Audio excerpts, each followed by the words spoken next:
When Li saw the first time this sketch, he was okay. I want to have this. 我以为是我们一般人觉得这个设计比较前卫，原来设计师自己也是这么想的哈。I think we are the first Chinese company really doing very unique products. Yeah. And it takes time to get used to it. Fast forward 10, 20 or 30 or 50 years. Yeah. How do you think people will look back to these cars? Hello， 大家好，欢迎来到车言论，一档以我姓氏命名的专门讨论汽车颜值，也就是汽车设计的栏目。那今天在我身边这台车，大家是熟悉的哈，理想的 Mega。那我们呢，把车言论的节目从正常的棚里搬到了户外，因为这个车呢上市也有一段时间了，大家也都在马路上能看到它了，所以我们就直接摆在一个真实的环境里。那为什么现在才来讲 Mega 呢？其实是有一个故事的哈，因为 Mega 在上市的时候呢，一开始我真的就很喜欢这个设计，我也觉得这样的设计在中国乃至全球的汽车设计的历史里头肯定是能占有一席之地的。我当时就想做一集车言论，但是我个人没想到，其实连理想的厂家朋友也没有想到，就很快这个车它因为设计引来了一些很奇怪的声音，在那个时候好像这个车就处于一种漩涡里头了。那我个人讲真，我不想蹭热度啊，我也不想给人一种好像刻意去什么洗白的那种感觉，所以我就没有把自己放到那个漩涡里。那正好就让大家都冷静的去让时间来证明一些事情。那现在 Mega 已经上市有段时间了，然后它的销量也已经上来了哈，所以大家其实发现这部车越看越好看，并且它在用户层面得到了很多的认可，甚至我可以跟你说 ，Mega 在二手市场也非常的保值，还异常的保值，所以种种迹象证明这个设计其实是非常有它的内涵的，所以现在也就到了一个非常好的时机，我们把它再一次，不是再一次，就是终于请到了我们的车言论节目来跟大家分享一下我对这部车的看法，同时也不卖关子了，今天我们所处这个地方呢，其实正是理想 Mega 的诞生之地，它是理想汽车在北京顺义的研发总部，而 Mega 的设计就是在这里完成的。所以呢，我们把它放在自己的家里。我先跟大家再回顾一下我对 Mega 的造型设计的看法，然后今天这个节目的重头我们会留给 Mega 的设计师来跟大家一起分享聊聊 Mega 设计到底是怎么来的。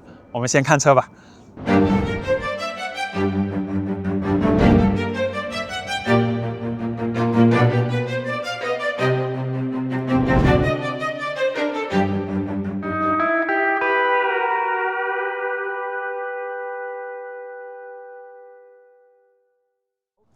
要讲 Mega 的设计呢，其实可以分两个层面哈。首先从设计本身，从设计元素这些角度来讲，这个车是非常开创性的，有很多很特别的元素，浑身上下很多的细节都值得我们去细究。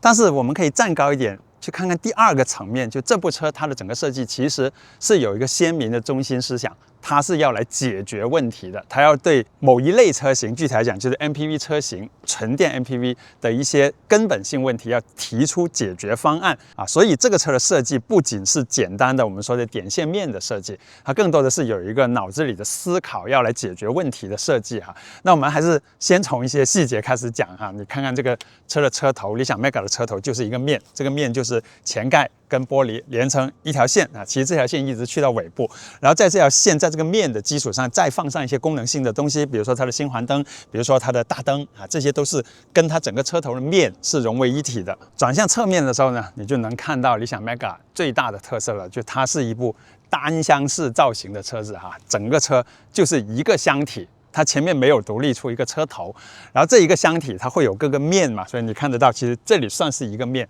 这个前面是一个迎风面，然后这个侧面也是一个很光滑的面，然后这个面呢，你看它整个几何造型非常的清晰，它车顶就是一条线，这条线从前面的车鼻子到挡风玻璃，再到车顶，再到尾部，一直到这个位置，一条线。Mega 是一部很大的车啊，这个是设计之初肯定是定好了的。它车长有5.35米，轴距很离谱，有3.3米。因为有这么大的尺寸，就可以想象得到设计师在做这个车第一笔的时候，它可以大笔一挥哈，因为那个纸足够的大，一挥就成了这台车它的车顶线。那有了车顶线之后呢，你还需要一个线去控制这个车姿态，就是它的这个腰线，或具体来讲就是 DLO 侧窗线跟车身的金属板件之间的这个分割线，这条线几乎是水平的，然后来到后面我们叫低柱这个地方，它有一个上扬，所以在浅色的 Mega 上哈，我个人其实比较喜欢浅色的 Mega， 它这条线会非常的明显，然后在侧面呢远看呢做成了一个有点像 L 字形的一个造型，有人说这个其实就是理想的那个 logo， 也是这个样子的哈。那因为比较平直的腰线，再加上一个极度下垂的车顶线呢，所以你在后方后45看这个车的时候，它就有一种很运动的姿态，就好像是本身它的腰是直的，但是它的屁股往下蹲，一蹲下来之后，就像准备蓄势待发要起跑的姿态，再加上一个很妙的设计，就是这台车它的尾部的这个面也是一个简单直白的面哈。刚才我们说过了，它是一个单箱造型嘛，所以它是有几个面拼接出来的。它到了后面这个面也是非常简单，因为它整个面是有一个轮廓的，就在这个位置，这条线呢是车身侧面加车顶跟尾部的一个衔接线，在空气动力学上，它也是一条风刃哈，就它可以直接让空气在这里产生分离，从而让它的风阻系数更低。说到风阻系数呢，我们就要来讲讲理想 Mega 到底是来解决什么问题了哈。它是一台大尺寸的 MPV 要有空间嘛，肯定它的体量是很大的，迎风面积是很大的，风阻就会比较高。那如果在迎风面积不可改变的情况下，你要降低这个车风阻，就只能降低风阻系数啊，就让这个车做得更流线。那现在这台 Mega 它风阻系数是多少呢？0.215。这个数据我当时是亲自去见证了，他们在重庆的这个风洞里头去吹，当时就是拿一个量产车直接在数据上就真实的吹出0.215来。那要做到这样的低风阻呢，其实从整体轮廓角度来讲，就要把这个车设计成尽可能流线，而最流线的造型是什么呢？就是水滴型，就是现在大家看到的这个头要尽可能的圆，然后尾部要尽可能的收啊，这样就是最低风阻的造型。那同时还有很多地方要优化，比如说车身它要更加的简洁平直，包括它作为 MPV， 它中间的这个侧拉门的导轨是把它隐藏到了第3排的车窗里头，这个不仅是美观好看哈，并且它也是能降低风阻的。还有 Mega 的轮子，它作为一个5.3米几长的车，它的轮子其实不算大的啊，直径是18寸，然后加上这个轮胎胎壁的厚度呢，其实它整个外径不算很大啊，整个轮拱也不算很大啊，这会有几个影响哈啊。第一，它从风阻的角度来讲，这一定是非常友好的啊，因为轮子小一点，其实它风阻系数是有明显的下降的。那第二点呢，就是它的行驶品质会不错，因为它用了很厚的胎壁哈。第三点，它因为整个轮包没有那么大，所以它给车内会营造出更大的空间，就挪腾出更多空间。它本身就已经这么大了，就还要把轮包收小，所以才有了 Mega 那个内部很惊人的空间啊。所以这是设计上的一些对功能上的思考。其实轮胎就是一个很好的例子，证明了它一个功能件，一个工程件。它最终也是跟造型设计有着千丝万缕的联系，甚至它也会影响这个车最终的竞争力。那在这一连串的妥协或者整合思考里头，谁的话语权最大呢？可能别的车型哈，它有不同的决策的人，但是在 Mega 这个车上，我深信设计师应该是有最终的话语权的，因为这部车它整体设计呈现出来的那种一致性、那种清晰的思维，实在是超越很多一般的车型哈，并且现在我们已经知道了，理想 Mega 它并不是昙花一现，因为这台车它的设计语言可以说是开创和启发了理想接下来的特别重要的纯电家族的整个设计的面貌，也就是我们现在看到的已经上市的 i8 跟 i6，可以说都是深受 Mega 的影响的。所以今天我们不只来研究 Mega 啊，我们也希望在理想的总部探索一下理想深度的设计逻辑和想法。那对这些话题能够说得上话的，当然只能是理想设计的掌门人 Ben。很多朋友、很多网友也都认识 Ben 啊。今天呢，我们就来找 Ben 跟他深度对谈一下。他已经在那边了，走，我们过去。Hello Ben, Hey, nice to see you. Nice to meet you. Hello, How are nice you? to you. Yeah. Is your base here? Yes, we're in Beijing in our design center, or basically in our development center, yes. Okay. So our design studio is over there. Just over there, just in this just area? next street, yeah. Oh, okay. How many people you have? Now we have around 100 people. 100 people. Yeah, 100. Okay, Ben. Yeah, we have met before, but maybe you can first please introduce yourself to our audience and your past working experience and when you joined Li Auto. Yeah, so I'm Ben. Yeah. that's what you know. Yeah, it's Ben. Yeah. I am design director here at Li for the exterior actually. Mm-hmm. And I joined Li 2020. I just had to think. Already 5 years ago. In summer, so in June. Yeah. And before that, I was 10 years at Porsche. I did the 911, 992, 911, 992 Turbo, and the first 911 facelift. All these, I was basically constantly working on the 911. And before that, I was for a very short period of time at Audi, half a year. And that's also where I did my diploma. And before that, I studied in Paris and in Munich and in Austria, in Graz. Oh, really? So, and I'm actually, we can all go all the way back. And I'm born in the southwest of Germany, like close to Stuttgart, actually. Not close to Stuttgart, but the region. Okay. Yeah. Okay. I just talk about the design of the Mega. Yeah. I personally, I love it very much. Yeah. Thank you. But it's just my view. And I didn't discuss it with you. Yeah. So I really want to take some time. Then you can use your device to give the audience some ideas from you. Yeah. From the designer. Yeah. From you. How the Mega come up with the reality. You know, usually, as a designer, you never want to design an MPV because as a car designer, you are boring. like, it's very boring. Yeah. So when we first heard that we design an MPV, I was like, okay. But then Li came and he told us the story that he wants to create the next generation MPV, like something nobody has seen before, and something really taking advantage of the electrification of the platform. So of the next generation electric MPV. And then it was getting interesting. I used to explain that in this kind of way. When you have a normal SUV, MPV, actually it's about maximizing the interior space, right, on a certain package. So you have usually normal MPVs, they have their engine like sitting in the front, and then you create any kind of shape to maximize the space of the interior, right? I know what the model is this. Yeah, I know it. But it's almost. 都能看出这是什么车。It's almost for every car is the same, you know. Like you have the package gives you kind of the general structure of the car. And when we started the Mega, the cool thing was, so let me move this a bit so I can.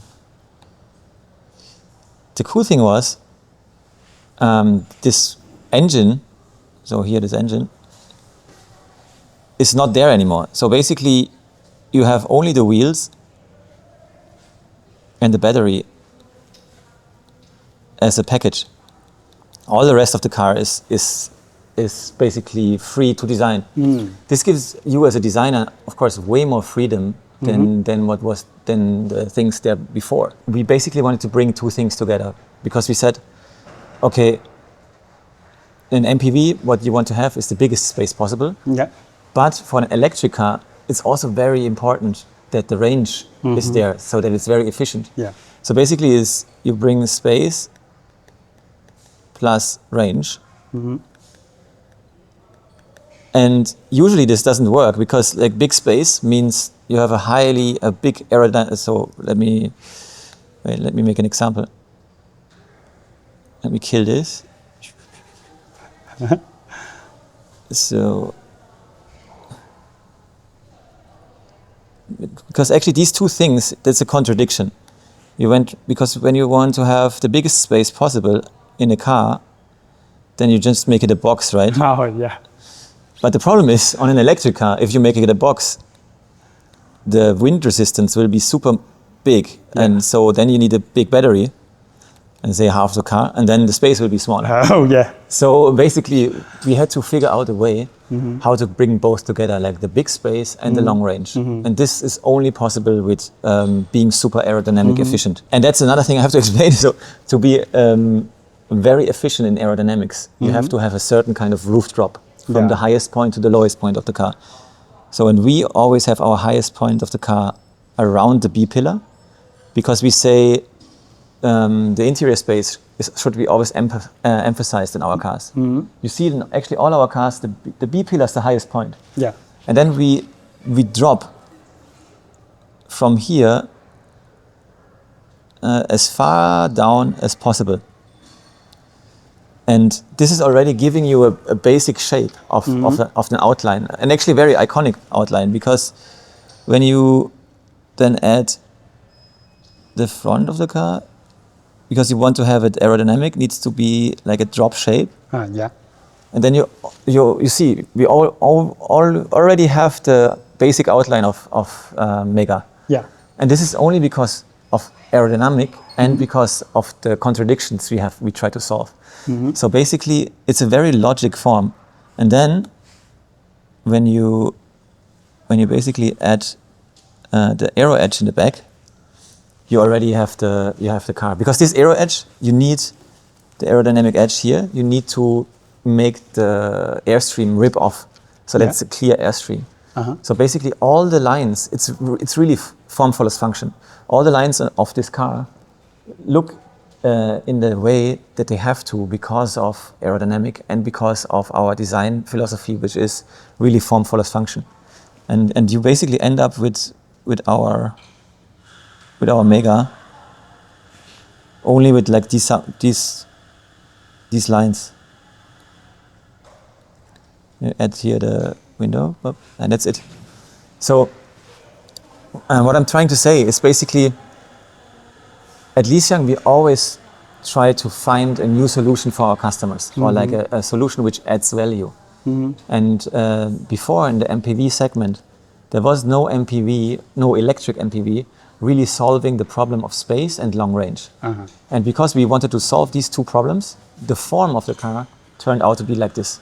So it's actually real design. It's like, it's not only styling. And that's why for me, it's actually a project I'm very proud of, because it's a real design product. It's a new design product for the electric age. And that's basically the background story of Mega. Yeah. So that's what design should be. It's not only for good looking, but it's also for solution. Exactly. Yeah. Usually, like when you want to do a good design, or like a outstanding design, it's not only styling. It's really about like redefining the product. And that's actually for me I'm very happy about that at Li, because that's kind of our design identity, to really create smarter projects or products. Yeah. So when you draw the outline, your head are full of all aerodynamic knowledge, or is it because you used to work on Porsche for the sports cars, then you get some knowledge of you are expert on the aerodynamics? Actually, most of our designers, exterior designers, they know about aerodynamic. But in our team, it's something else as well, because we have our aerodynamic team inside the design team. Usually that's not the case. And at Porsche, for example, the aerodynamic team is outside of the design team. But here we integrated it into our design team. It was actually an idea of Naja, our design VP. I think it is a very good idea, because from the beginning, from the start of the project, we already have the input of our aerodynamic experts. So as a designer, you kind of have it in the back of your head, but also, basically, we, as a car designer, you know how to create iconic shapes. And so usually long lines, like long drawn lines, are creating iconic shapes. It's the same like with the Porsche 911. Like I could draw it with 3 lines now, and you would know which car it is. And I think this was important for us from the beginning, because we created this design language, which one of the goals is to create future icons. So we really want to create future icons. That's our goal, and we try to give all the ingredients towards that goal. Of course, we don't know if we do it. You never can say, I created an icon, because I think an icon needs time. But you can give all the ingredients for it, and then the time will tell if it's an icon. And I think we're in a good way now. Even when you look, for example, at the i6, we have a similar story to it. You know, i6 also solves the problem of aerodynamic, of space, and to be the next generation SUV. So I can also make it a very simple example. So for that, we just start with the last generation SUV. So with a combustion SUV, where you have the engine in the front, and then you have basically a shape like this, right? So it could be any SUV, but they're all very similar, because they have that's the package. And then you have like 2 people sitting inside, 2 rows, steering wheel, and the second row. So when you have when you want to create the next generation electric SUV, and we gave us 3 problems we want to solve. First one, big space. Second, efficient. And the third one, iconic, actually. Big space, when you see here, like basically the whole space for the Falong-G, for the engine, is gone, because you cannot use this space in a combustion engine SUV. But with us, because we don't have a space for the engine anymore, we can basically get rid of this. So we go back to the one box philosophy. Yeah, we go back to the one box philosophy. But also we position the wheels all the way on the package on the outside, so that we can actually use. You see here, the passengers are actually sitting a little bit further back in the car, and what we can do now is we can move them more towards the center of the car. So already now we gave them more space, even though we are on the same package, because we could move everything forward. And then what we need again, like on the Mega, we need a dropping roof line.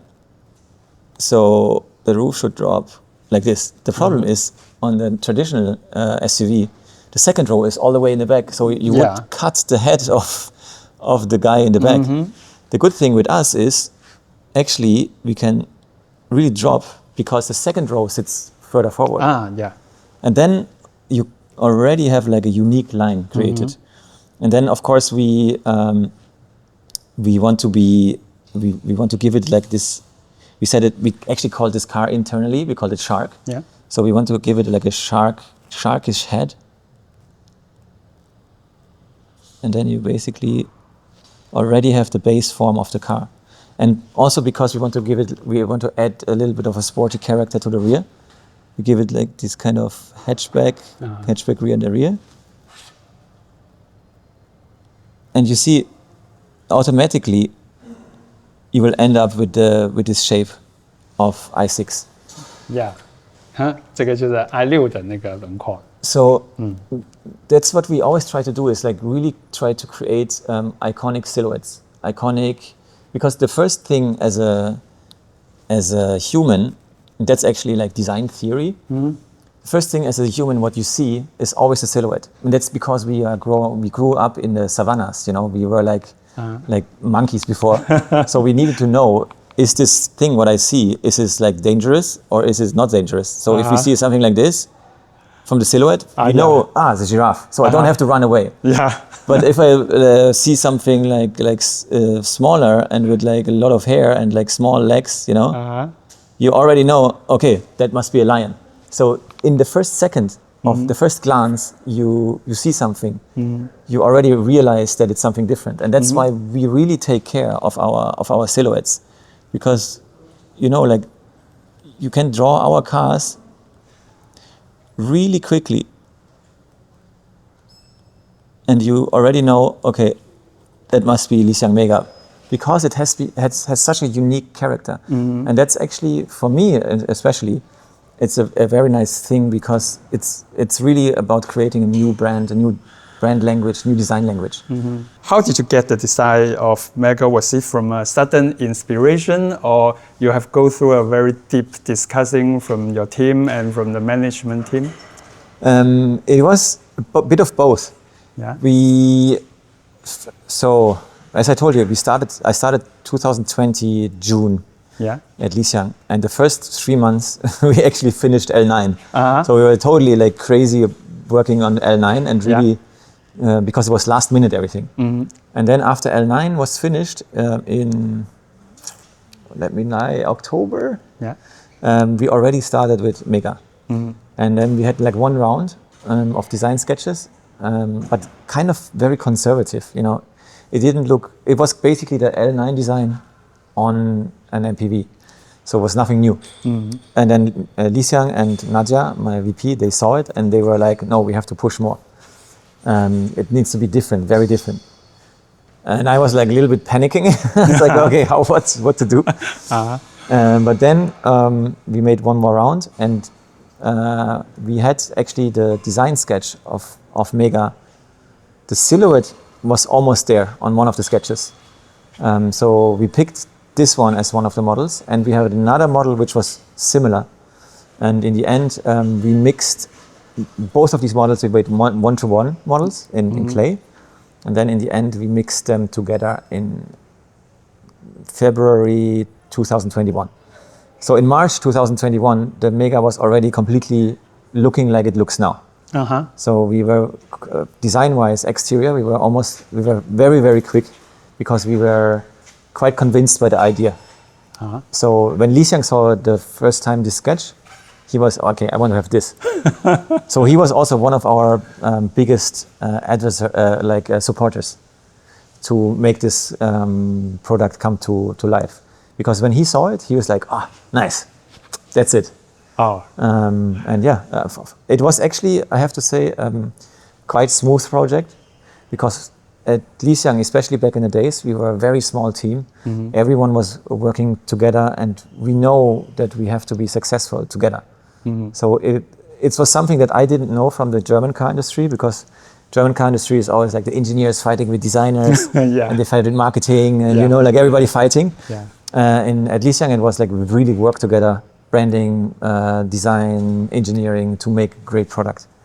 And of course, also PDT, like the product team. Mm-hmm. So that was quite nice to see. Good. Do you still remember what went through your head when you first drew up the outline, just the outline of the car?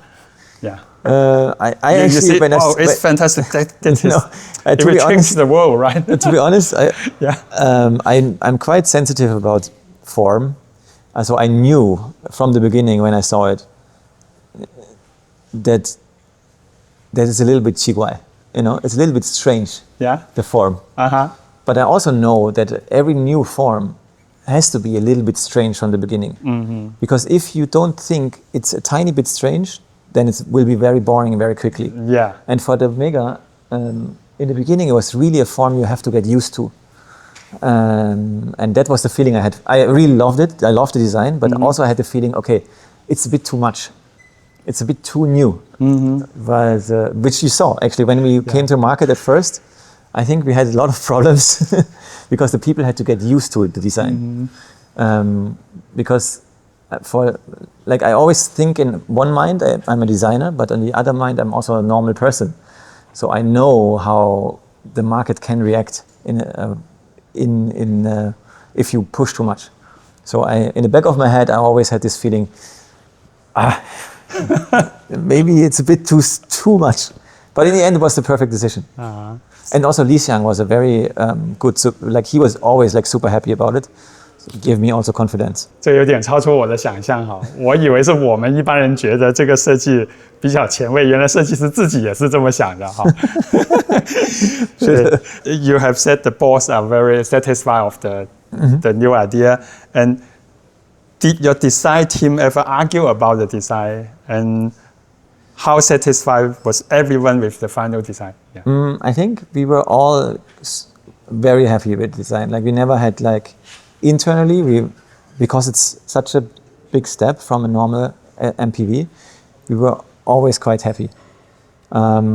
It was just what for us was for our design team was the problem. We already finished the car a very long time ago, and we really wanted to see it come to the market. Yeah. But we always changed a little bit, so it took a little bit longer to come to the market.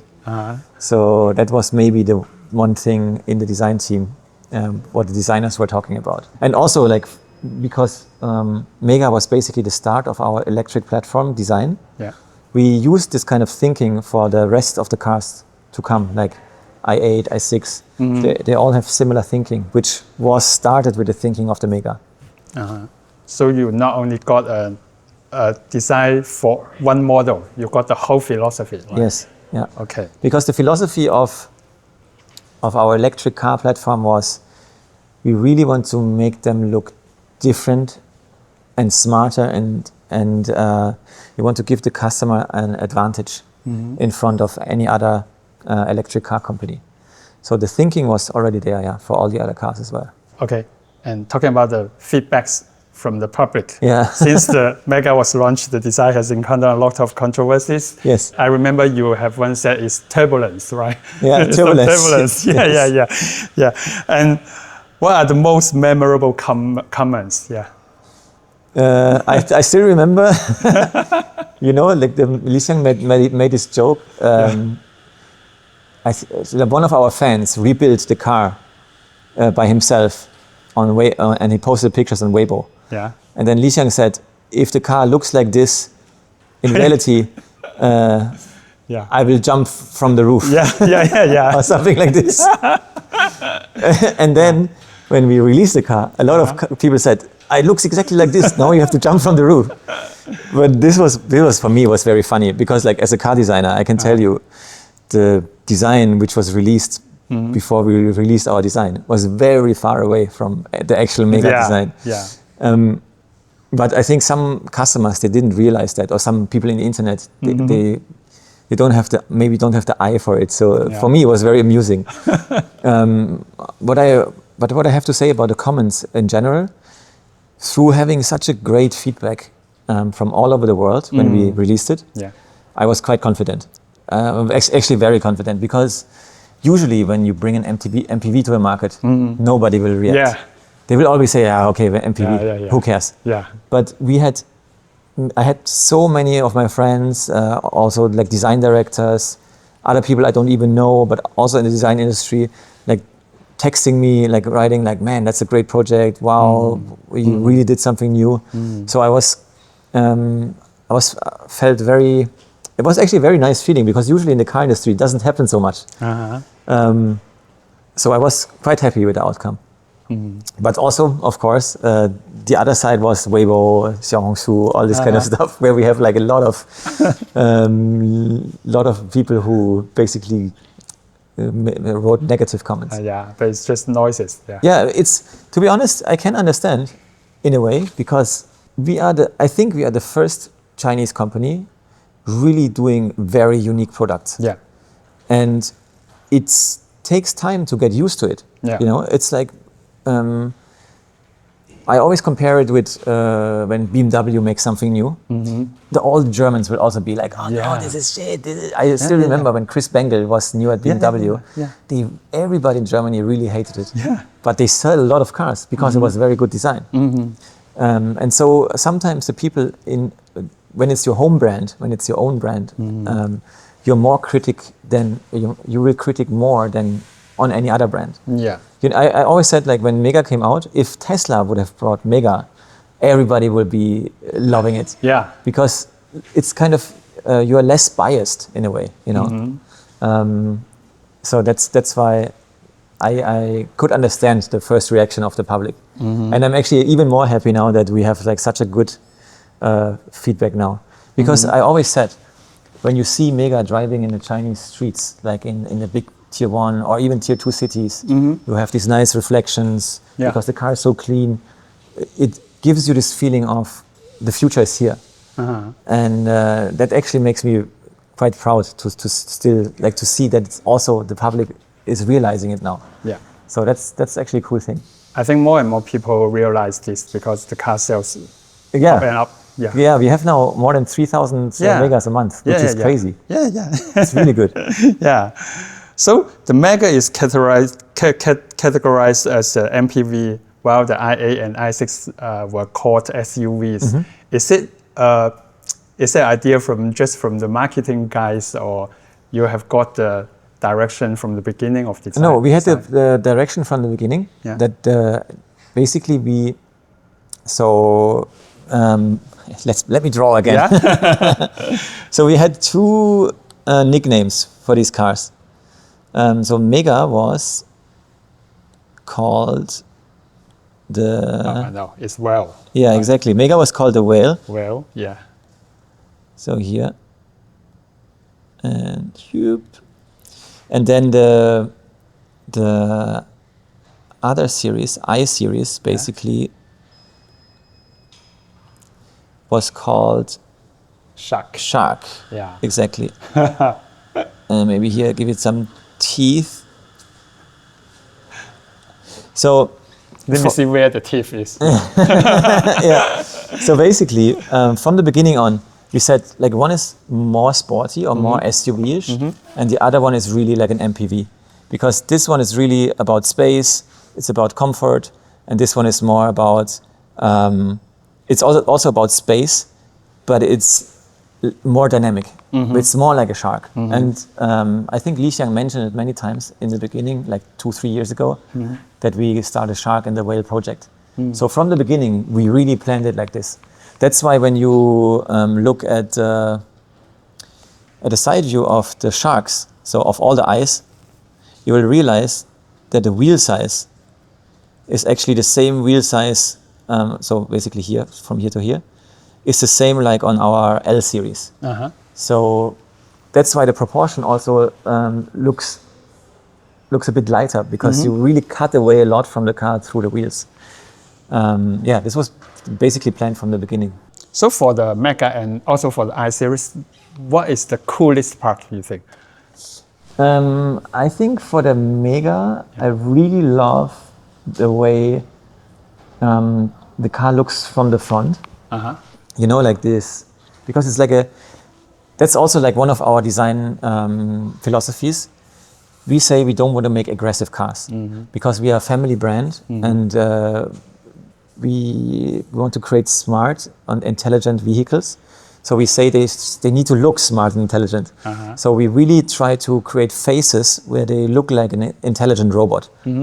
And I think like Mega really has this feeling of an intelligent little robot, So it's like this is actually what I really like about it. And then for the i6, I have to say,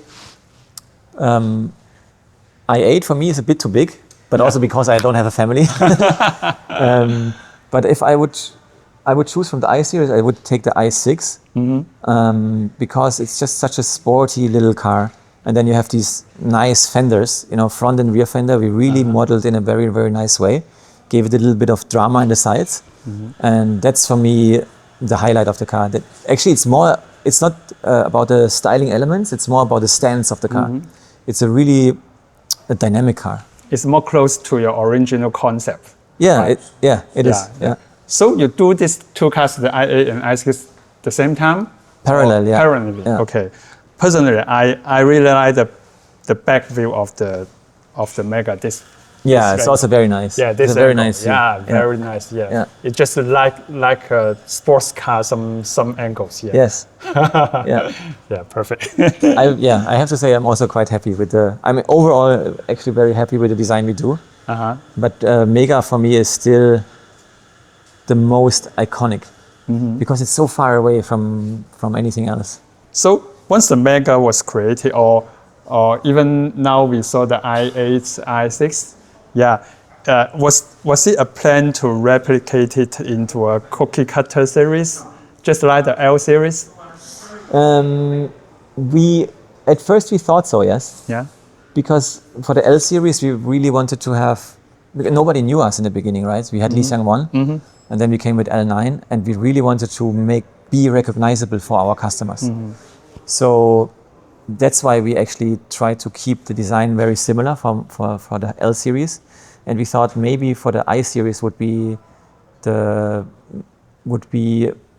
similar solution, but then we separated I from Mega, and also like make bigger differences between the I's itself, because I think it's good for the customers if our cars have different characters, because every customer has a different character and a different use case.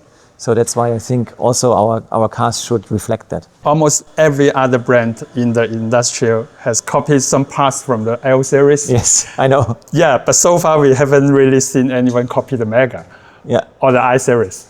What's your opinion on it? I think I series is too new. And I tell you something, tell you a secret.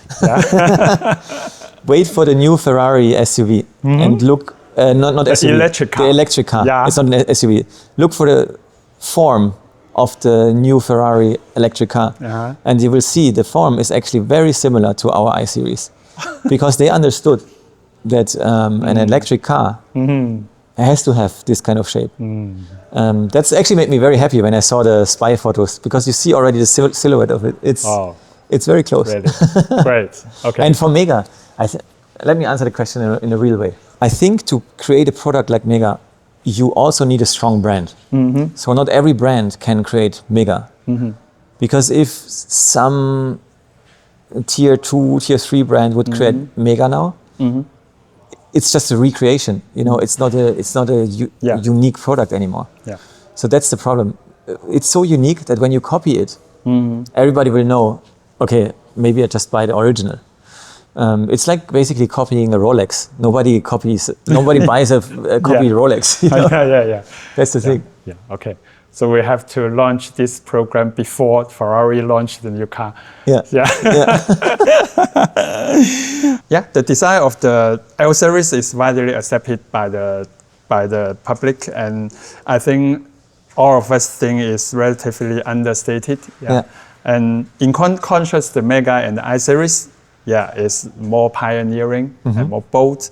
And how do you think this shift will affect the company's culture inside Lixiang, or to shift the bias for the brand? I think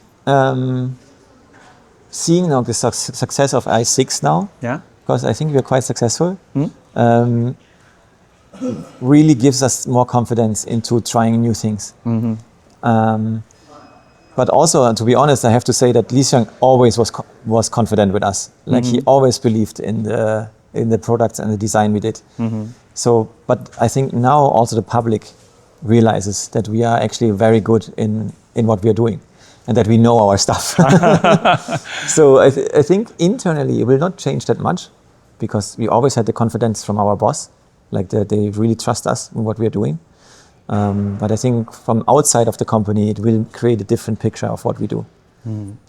That would be nice, actually, because I hear it's, of course, we as designers, we're kind of sensitive for our surroundings. So, of course, we hear all the comments going on in the internet, you know, like also the bad comments. So for us, it's actually nice that we are getting more and more recognized for actually the quality we are delivering. You should get the rewards from innovations and from pioneering. Yes, I hope so. Let's see.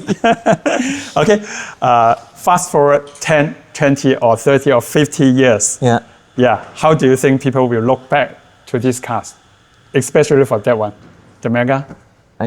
I hope, as I told you in the beginning of the interview, we are trying to create future icons. So when we go into the future and then look back, I hope it's an icon. So I hope this car is something like the VW Beetle for Germany. You know, like something where you can really see it's like a very innovative design and very well recognized by the whole world, basically, and really shows that. For me, I'm also a little bit patriotic about China in this case, because it really shows that China now is basically a global player in car design. So it's not like, because before, I remember when I started at Porsche, they didn't even look into the market. They just said, okay, in China, the people like red. You know, that's the only thing they know. And now people really look into our markets here in China and they say, oh, what are you doing? Wow, I've never seen this before. And copying us now, you know, when I see the last Volkswagen interiors with a double screen layout, I was like, oh, where is this coming from? You know? So I'm actually quite happy that I think there's a huge change going on at the moment. And I hope in 20, 30 years that this mega is seen as one of the starting points where you can really say that's when the China entered the global competition in design and product, actually. And I think in many of our products we are same level or better than the rest of the world, to be honest. Okay, good. 所以我跟 Ben 聊下来，我觉得真的加深了很多我自己的认知哈，就是不只是从设计层面，而是这个车它背后的意义，它真的是带着我们中国品牌在做开创。因为这种开创的事情，传统上它不是中国品牌做的，它是国外很多品牌在做，但是这真的是 Mega 真的是第一个中国品牌的车，在设计上迈出了这么大的一步。所以这是我跟 Ben 聊下来的一个很深刻的感受。Okay, thank you for sharing with us. Yeah, thank you. It was a pleasure. Thank you for coming around. Yeah, pleasure. Yeah. I said it already in some other interviews. Mega was such a smooth project. That was the first project in my life so smooth, which was so smooth. Because, I don't know, it was kind of a energy within the team where everybody just know exactly what we have to do. So you just feel I have come to a right place, right? Yes. Yeah. Actually, that's the feeling I have in China since I'm here. Because I love the way how we work, like the speed. Also, it's always interesting. Also, I have to learn a new language and a new culture. Yeah. For me, it's very interesting personally. So I think since I'm here, I feel really at the right place. So yeah, let's see. And I'm actually really looking forward for the next years when we have our next projects or products to come. Because they will be at least as interesting as these. Yeah, I know just a little bit about it. Yeah, just a little bit. Yeah, but I will not ask you too much. Unfortunately, I cannot tell. Yeah. I have to keep my theory. I think. Yeah. Okay, thank you, Ben. Thank you very much. Thank you so much. Yeah. 我觉得大家应该会很受益哈，这个聊天。然后 Ben 可以用中文跟大家 say 个 goodbye。OK， 再见。再见。但是我不知道我说什么。他肯定会讲很多。对 ，Ben 我刚才跟 Ben 聊天，他是骑摩托车上下班。对，然后我邀请他下次去广州，我们去骑摩托车。这个我们可以做。对，广州车展。可以啊，下个月啊，对，OK， 可以，我来，行，加上微信。好，OK， 谢谢大家，我们这期的车言论就到这里了，希望能给到大家很有用的启发，谢谢大家，拜拜，拜拜。